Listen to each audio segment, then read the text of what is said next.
Miss lang ang ukayan itong bahay namin dahil nagbukas nga ako ng mga parcel na gagamitin namin papunta ng ibang bansa. At anak syuta, ito nga ang unang beses na dadalhin o makakasama ko nga sa ibang bansa yung pamilya ko. Kaya naman kabilang mga parcel ang nagsidatingan. Matagal-tagal din kasi kami mangingibang bansa at talaga naman ang pinakamahalaga, makakatakas kami sa inyo sa Pasko, anak syuta.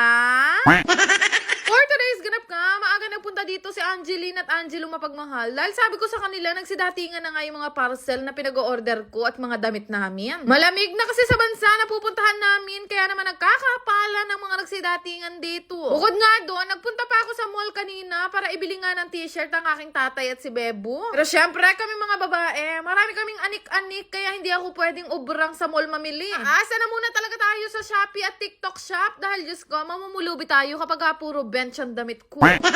Ay, buti na lang talaga. Isang araw bago kami umalis, nagsidatingan yung mga palda na pinag-order ko. Napapadasal at napapa-thank you Lord pa ako kasi kailangan ko yan para sa mga outfit ko. Diyos ko, walang mga kapartner. Ang tanong, kasya kaya rugo yan sa waistline ko? Dahil pag hindi nagkasya, sinong makikinabang niyan?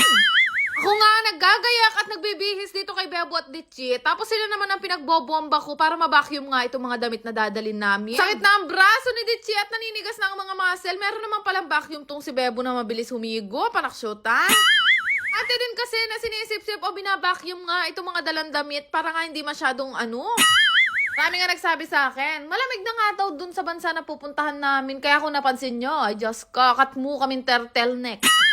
Exciting man sa pakiramdam na pupunta kayo ng ibang bansa, pero nuko, nang kahirap isipin dahil hindi mo alam kung ano yung una mong i-impake, anak syuta. Anti mo kanini, ako lang nga nag-i-impake ng mga damit namin dalawa ni Bebo, tapos sila nakalukluk at pinagmamasdan ako, lamuting kanta. Sa pag-iimpake, pag-aayos ng itinerary, pagbubuk ng ticket, at kahit hanggang sa loob ng airport, ako pa rin ang sumasagot. Mahirap pa, hindi siya pwedeng magbuhat ng mabibigat dahil meron siyang rayuma, anak syuta. Sa totoo lang, first time namin hindi magpapasko sa Pilipinas. Dahil ngayong taon, ay Diyos ko, dose-dosena ang dumagdag sa mga inaanak ko. Charing! Ngayong taon lang naman ako tatakas sa aking mga responsibilidad sa inyo mga inaanak. Huwag kayong mag-alala, babawi ang ninang sa 2025.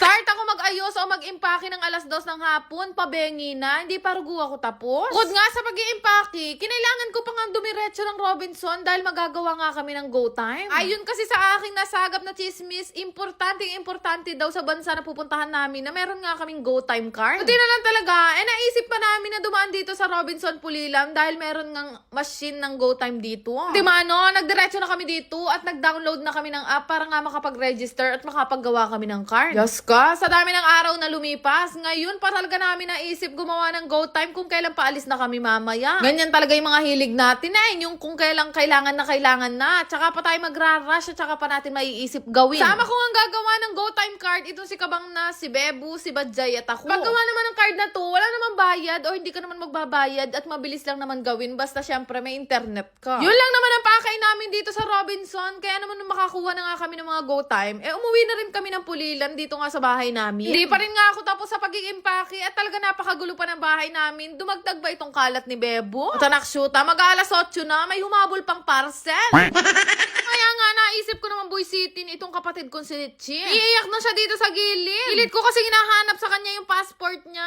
Nandun nga sa nanay ko yung passport. Kasi si Angeline Mapagmahal, pinrank niya nga itong si Litchi na wala daw sa kanya.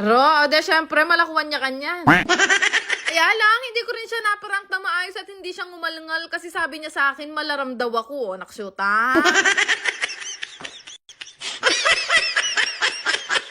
Yan lang naman. Salamat! Bago ang lahat, gusto ko lang i-share sa inyo itong pinaglilibangan kong laro na Diamond Game. Paalala lang, ito ay libangan lamang ng matatanda at mahigpit na ipinagbabawal sa mga bata. Ilalagay ko na lang din sa comment section kung saan nga kayo pwede mag-register. Hindi ito parang mga ordinaryong laro lang dahil ang kaibahan nga dito, pera nga ang mapapanalunan nyo. Marami kayong mga laro na pwede nyo pagpilian dito kagaya nga nitong nilalaro ko. Ito nga yung Super Ace. Pagalingan lang talaga ang labanan dito kagaya nga nito pa 10 lang ang taya ko. Minsan pumuputok siya ng 500. Madali lang tong laruin pero gaya nga ng ibang laro, syempre may nananalo at meron ding natatalo. Pero ngayong araw mukhang magbibigay ako ng malaking ayuda dahil malaki din ang napanalunan ko. Kaya sa mga magre-register, nasa comment section lang ang link. Yan lang naman. Salamat!